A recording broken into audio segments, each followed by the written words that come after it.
It's been an agonising year for the family of John Mills.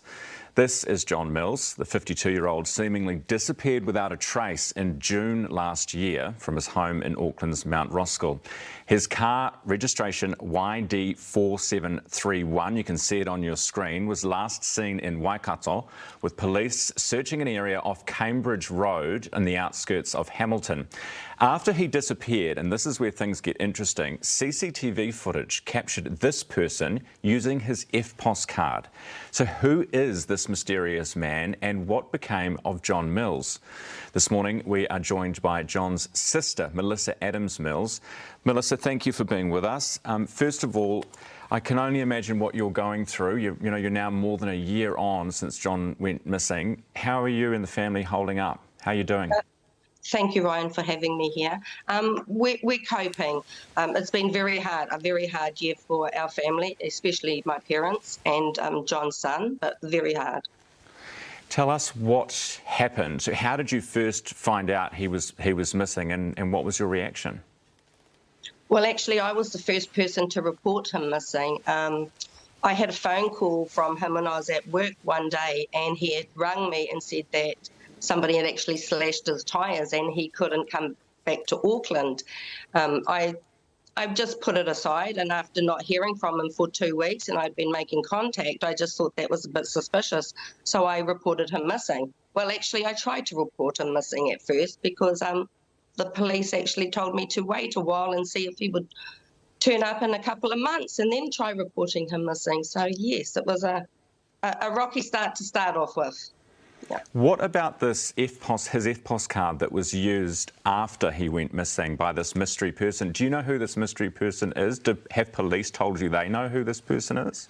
I do not know who this mystery person is. The police have, however, interviewed this person and have actually said that he's no longer a suspect in the investigation.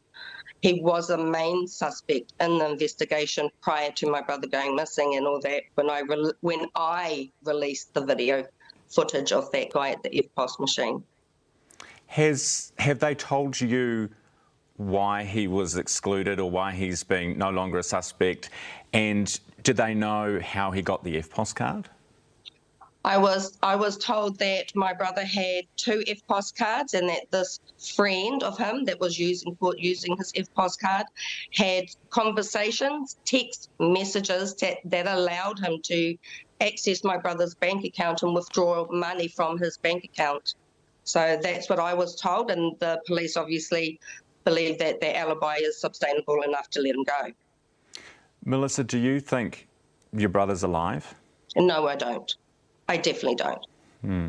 So what you're talking about is finding out who did it? Yes, absolutely. And have police been helpful on this journey? Because it's been a long one for you and your family.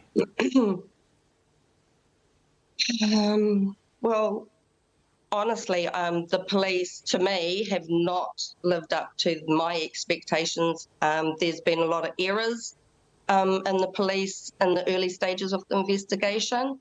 It's been handed to so many departments and so many stations from Auckland to move all the way down to Hamilton, 3 departments. So obviously everything changes. I don't feel that they're putting 100% into it, but that's just my personal opinion because I'm forever giving a lot of info and I'm forever updating them.